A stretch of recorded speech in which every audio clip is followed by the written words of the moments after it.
Oi, gente, As de Espada canal, né? As de Espadas Tarô aqui de novo. Vou fazer um vídeo um pouco diferente agora. A respeito de... Tem uma carta, deixa eu pegar aqui meu caderninho de anotações. Tem uma carta que tem saído tanto no baralho cigano quanto no tarô, pra mim, nos meus estudos. E hoje eu resolvi resolvi como é que se diz? Estudar um pouco mais, me aprofundar um pouco mais nessa carta. E fazer um vídeo falando sobre essa carta, tá? Foi agora pela manhã, tá? O que acontece? Foi a carta da torre, tá? Eu não... como é que se diz assim? Eu não faço isso só agora, ou só fiz isso pro vídeo. Eu tenho o hábito de fazer isso porque nos meus estudos e nos vídeos que eu já olhei aqui no YouTube de dicas de como estudar tarô, até quando tu coloca ali na busca, né, alguma dúvida, né, de alguma coisa, dão essas dicas de refletir em alguma carta quando ela teima, perdão, quando ela teima em sair. Então, vamos lá. Aí, como eu já anotei aqui, eu vou catar ela aqui primeiro a carta da torre, né? Primeiro no baralho cigano e eu vou mostrar pra vocês. E aí... E sempre ressaltando aqui, gente, que são as minhas impressões. Então, cada pessoa vai ter a sua impressão e os seus insights, como eles dizem, as suas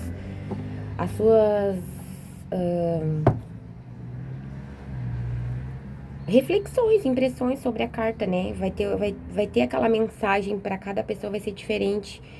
Mas a carta em si ela carrega esse significado, que é até o que vem com o livrinho. Mas esses aqui são as minhas impressões, os meus questionamentos por esta carta ter caído. Não, na verdade já vou falar tudo junto aqui com o estudo, então não preciso fazer nada antes. Aí vamos lá, então. Primeiro a gente vai falar sobre ela no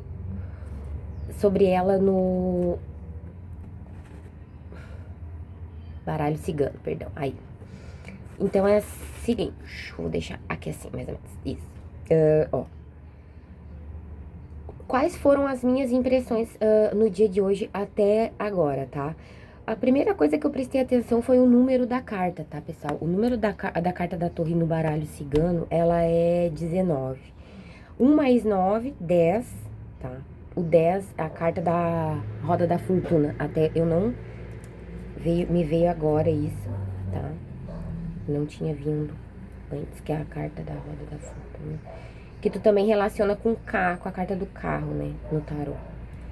Então, assim, só que daí numa energia um pouco mais baixa. Não sei se é energia a palavra. Enfim. E 1 mais 0, né? Se tu reduzir esse número da carta da torre, vai chegar no número 1. Aí, o que eu fiz? Como essa carta teimou em sair, né? E a gente deve prestar atenção, deve não, perdão. A gente procura prestar atenção, eu procuro prestar atenção a estes sinais e recomendo para quem gosta desses assuntos espirituais e numerologia, nos astros, né? Que tudo tem uma ordem no planeta e que tem uma hierarquia, um significado, um porquê de existir, né? Que foi feito assim. E tem aquelas coisas que a gente também pode transmutar, mudar, que é o que eu refleti também sobre essa carta da torre, que tá caindo insistentemente. Então, eu relacionei ao ano que a gente tá vivendo, 2026, que é o ano 1, tá? Aí, quais foram as perguntas que eu me fiz, né? Carta para refletirmos durante o ano, postura para equilibrarmos em nossas relações sociais, né, a postura da torre, o que me leva ao isolamento, né? Porque essa carta também remete a isso. Como sair dele? Quero controlar tudo, aquela nossa necessidade de ter o controle, né?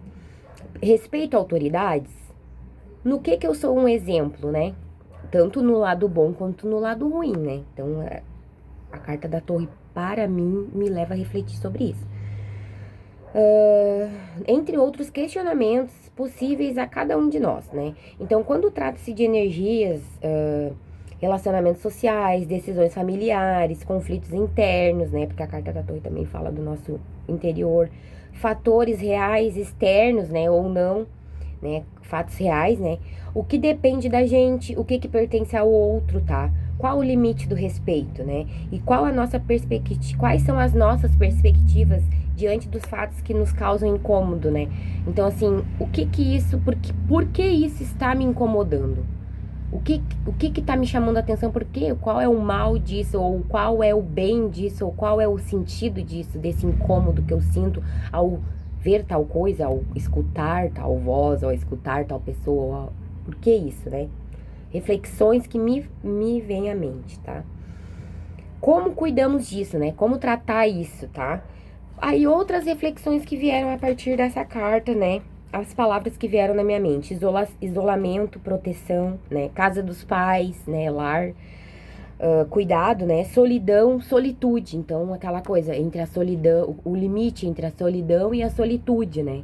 Até onde que eu estou realmente aproveitando os meus momentos sozinhos para me desenvolver espiritualmente, profissionalmente, pessoalmente, né? E até onde que eu estou fazendo dos meus momentos sozinhos uma punição, um, né, um mal pra mim, né? Disfarçado, tá? Porque me remete ali o número 1, né? A carta do mago. E o número 9, a carta do ermitão. A carta do mago, energias de transformação, transmutação, né? E a carta do ermitão é aquela carta que realmente fala do se retirar, de se isolar, de parar para pensar, né? De analisar, de olhar para dentro, de se responsabilizar pelo que lhe cabe, né? Não querer abraçar o mundo com as mãos e achar que tudo vai resolver, enfim. Isso foram as minhas impressões no baralho cigano, correto? Agora foram aí as minhas impressões quando eu, não é a questão de comparação, mas quando eu relacionei, essa é a palavra, quando eu relacionei a carta a carta torre no baralho cigano com a carta torre no tarô das estrelas, que é o tarô que eu trabalho, que eu adquiri, né, já faz alguns anos e que eu estudo, porque são muitos oráculos, muitos tarôs diferentes, né?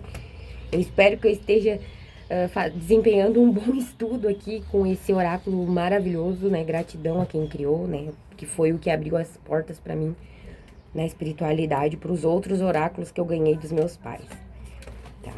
Então a gente vai dar uma olhadinha agora aqui na carta da Torre, no tarô das estrelas, pra gente dar uma refletida e uma relacionada, porque há estudos, né? Perdão, gente, a minha dicção é péssima. Existem estudos, digamos que minha mente tá mais rápida do que a minha fala, né? Existem estudos, né, que o tarô, o baralho cigano, ele foi inspirado no tarô, né? E aí, então, essa relação, ela já foi feita antes, não só eu tô aqui exercendo o meu direito de estudar sobre a espiritualidade com aquela com a qual eu me identifico, né? Respeitando todas as crenças e religiões. Estou exercendo aqui um direito meu como cidadã. Então, vamos lá. Quando eu relacionei uma carta com a outra, aí eu vou... Depois eu mostro as duas juntas agora. Agora é a... Ó. Vamos botar assim. Aí, quando eu relacionei daí com a carta da torre no tarô das estrelas, que é o que eu trabalho, gente, me vieram as palavras ruir, ruptura, marcar o fim de algo, né? Mas com o início de algo melhor, mudanças rápidas, confiar, esperar, falando mal, fofocas, né? Coisas que nos causam torre, que ruem, né? Às vezes que a gente fica meio pra baixo. Coisa pouca, minúcias, né? E também fala de calma pra mim, essa carta da torre. Tipo, no meio do caos, fala... uma relação que eu faço entre o caos e a calma, tá? A torre tá ali no meio do negócio. também relacionei o número 16, porque no tarô das estrelas, a carta torre é o número 16, tá? Quando no baralho cigano é o número 19. Então, no tarô aqui das estrelas, ela fala... Ela tem uma relação com a carta do mago também, que é a carta 1, né? Com as energias de transmutação, transformação, criação, né? Com a sabedoria da alquimia que o mago tem, de saber misturar os elementos, misturar as diversas etnias, a diversidade de saber socializar, estar entre diferentes tipos, raças, cores, credos, né? O mago me passa, perdão, essa energia. Com a carta dos amantes. Os amantes daí vai, pra mim, vai amantes da arte, amantes da literatura, amantes da vida, amantes da adrenalina, amantes do prazer, amantes da criação, amante das crianças, sabe? Amante no sentido de que é algo que tu ama com paixão, que tu luta, que tu trabalha, algo que tu te dedica, né? Essa carta da torre me leva no tarô das estrelas a essas reflexões. E também quando eu relaciono, quando a gente diminui o número ali, né? Dilui o número 16, né? Se tu for fazer a soma, vai dar 7, que também corresponde à carta da cobra ou a carta da carruagem no tarô. Então, assim, a carta da cobra fala pra mim muito do espiritual e da família, porque às vezes acontece, né, gente, na família. E a carta do carro fala super com a carta da torre, porque pra ver a torre, para ver, por exemplo, pra ver o fogo tem que ter o ar, tem que ter o atrito ali. Então, pra acontecer alguma coisa, às vezes uma coisa ruim, pra acontecer uma coisa boa, uma coisa ruim tem que acontecer. E aí a carta da torre no tarô, né, que é como se o tarô, eu li isso, tá, gente? Eu li isso já, por isso que eu tô repetindo aqui. É como se o tarô, ele fosse uma novela, tá? Quando a gente abre o tarô. E o baralho cigano, ele é uma série, ele é uma coisa mais, sabe, direta. Tem um início, um meio e um fim. E o tarô não, o tarô, ele é... Tanto que o baralho cigano, há estudos de que ele foi diluído, ele foi inspirado no tarô. Isso aí é a palavra, tá? Então, assim, gente, quis fazer um vídeo um pouco diferente aqui, a relação entre as duas cartas, ó. Opa, perdão. São duas cartas lindas, ó. Mas cada uma carrega a sua história, cada uma carrega a sua ancestralidade, cada uma carrega o seu poder, o seu dom. São diferentes entre si, mas trabalham juntas, entende? É isso. Eu espero que tenha sido útil, que vocês tenham gostado, né? Talvez eu volte com mais vídeos desses, se for da vontade, né, do eu superior. E era isso, gente. Um tchau, tchau pra todos. Um beijo e um abraço fraterno, gente. Tchau, tchau.